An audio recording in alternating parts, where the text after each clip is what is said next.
Hoy entenderás por qué no hay socialismo sin feminismo. Y es que todo lo que rodea al feminismo es una mentira, incluso sus orígenes. Las feministas argumentan que el 8 de marzo no es una fecha de celebración, sino de luto, porque según ellas se conmemora un trágico incendio en una fábrica textil que acabó con la vida de cientos de mujeres. Esto es completamente falso. El incendio fue real, pero no ocurrió un 8, sino un 25 de marzo de 1911. Y desde un año antes, en 1910, ya se llevaba a cabo la segunda conferencia internacional de las mujeres socialistas en Copenhague, Dinamarca, a la que asistieron cerca de 1 millón de personas. Durante ese evento, un año antes del incendio, la alemana Clara Zetkin propuso el Día de las Mujeres, sin establecer una fecha en concreto. Entonces, seguramente te preguntarás por qué cada 8 de marzo se celebra el Día de la Mujer. Muy simple, porque un 8 de marzo de 1917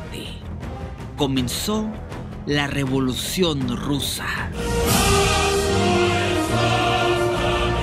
No es una broma, es totalmente cierto. La Unión Soviética y el feminismo están conectados desde sus orígenes. La revolución bolchevique que dio inicio a la URSS no puede entenderse sin la participación del colectivo feminista.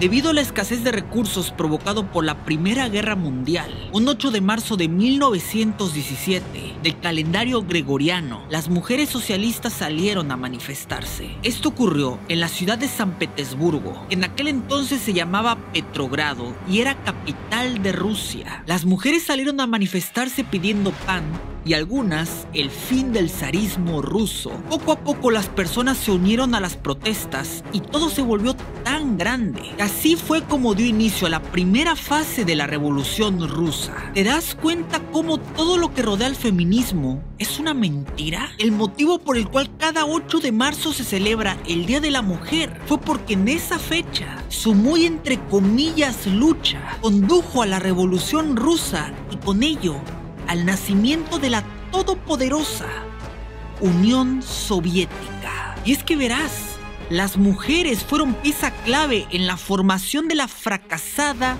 Unión Soviética. Desde un inicio, Lenin pensó en su utopía socialista como aquel sitio que provocaría la emancipación de la mujer. Todos los caprichos, no solo de la izquierda, sino del colectivo feminista, se hicieron realidad en la Unión Soviética. Durante la Segunda Guerra Mundial, más de 1 millón de mujeres se inscribieron para ir a la guerra. Las mujeres armaron batallones y pilotearon aviones. Desde el gobierno provisional de 1917, se instauró el derecho al voto sin distinción de género. Además, en 1963, los soviéticos tuvieron a la primera mujer en ir al espacio, Valentina Tereshkova. Por si fuera poco, en 1920 la Unión Soviética se convirtió en el primer país del mundo en legalizar la culminación del embarazo. El triunfo de la URSS fue el triunfo del feminismo. Todo lo que el colectivo feminista actualmente pide, alguna vez en la Unión Soviética se realizó. Hicieron tanto que fundieron la economía y dejaron a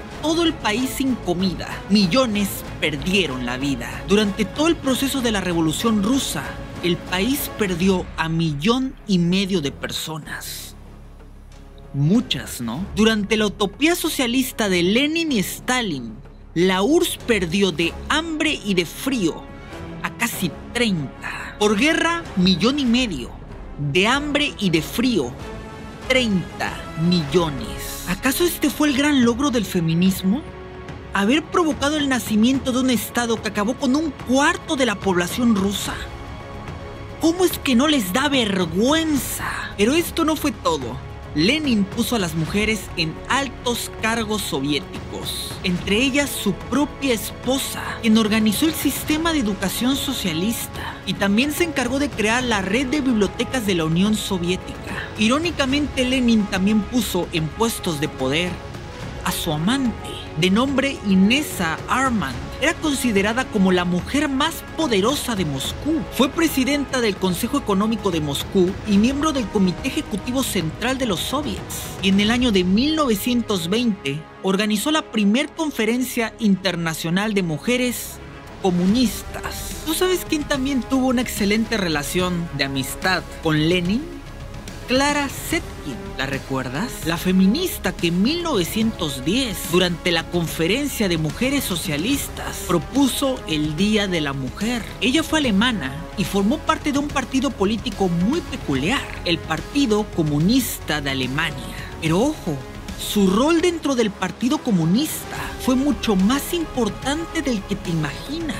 Ella fue elegida como representante del partido en el Parlamento alemán. Estoy hablando del icónico Reichstag. Representó al partido desde 1920 hasta el 28 de febrero de 1933. ¿Y por qué en esa fecha?, te preguntarás. Quienes sepan un poco de historia sabrán que entre el 27 y el 28 de febrero de 1933, el Reichstag se incendió. El edificio ardió en llamas, conmocionando a la población alemana. Se encontró un culpable, un comunista neerlandés, que fue condenado y recibió la pena capital. Tras ese acontecimiento se acusó al Partido Comunista de Clara Zetkin de provocar una insurrección y querer causar una guerra civil. La tensión fue tan grande que se declaró el fin de la República de Weimar, que fue el nombre que se le dio al régimen político que gobernó Alemania desde el fin de la Primera Guerra Mundial. Y así fue como inició el inolvidable Tercer Reich. El incendio de Reichstag daría poder absoluto a un hombre con un peculiar bigote. Estoy hablando del mismísimo Adolf. Actualmente algunos historiadores teorizan que los nacionalsocialistas incendiaron el Parlamento para beneficio propio. Pero en aquella época incluso hubo una sentencia y el Partido Comunista fue ilegalizado, por lo que la legendaria feminista Clara Zetkin se vio obligada a escapar. ¿A dónde?, te preguntarás.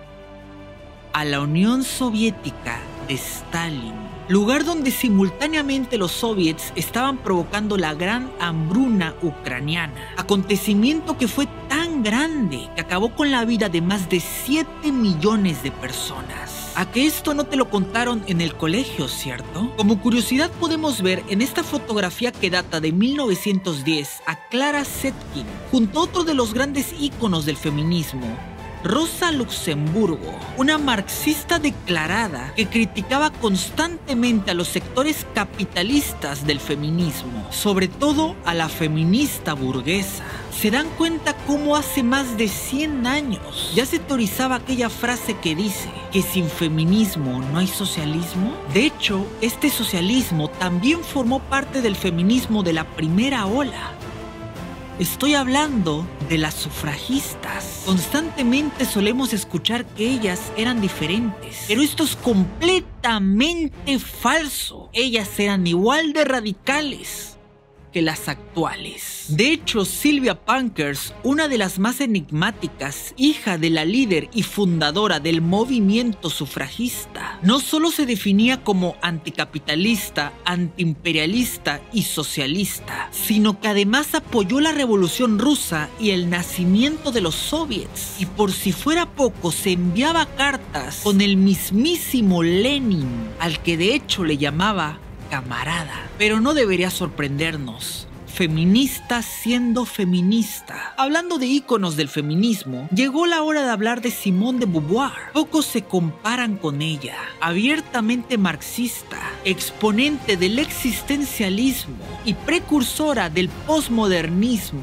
Fue ella quien dijo: no se nace mujer, se llega a serlo. Y estuvo casada con el filósofo marxista Jean-Paul Sartre. Este hombre no solo era abiertamente izquierdista, sino que formó parte del Congreso de Intelectuales organizado por Stalin. Al poco tiempo este hombre estaba hablando maravillas de la Unión Soviética.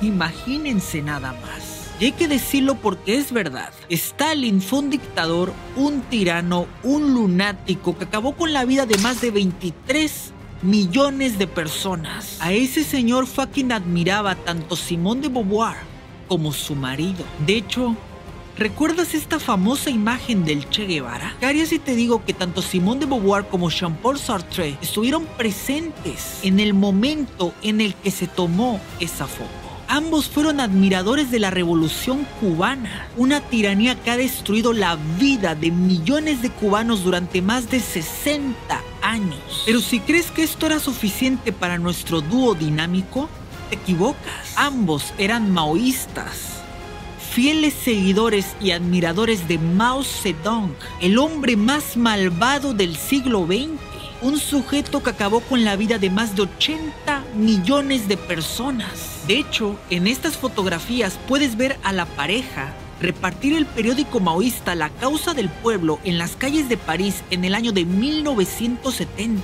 Damas y caballeros, esta fue Simone de Beauvoir, el gran ícono feminista, que mientras se vendía como una luchadora y justiciera social, simultáneamente apoyaba a tiranías que acabaron con la vida de cientos de millones de personas. ¿Se dan cuenta? Esta es la cruda realidad del feminismo. Durante toda su historia, ha estado estrechamente relacionado al socialismo. Que tiemble el feminismo. Esta batalla apenas está por comenzar.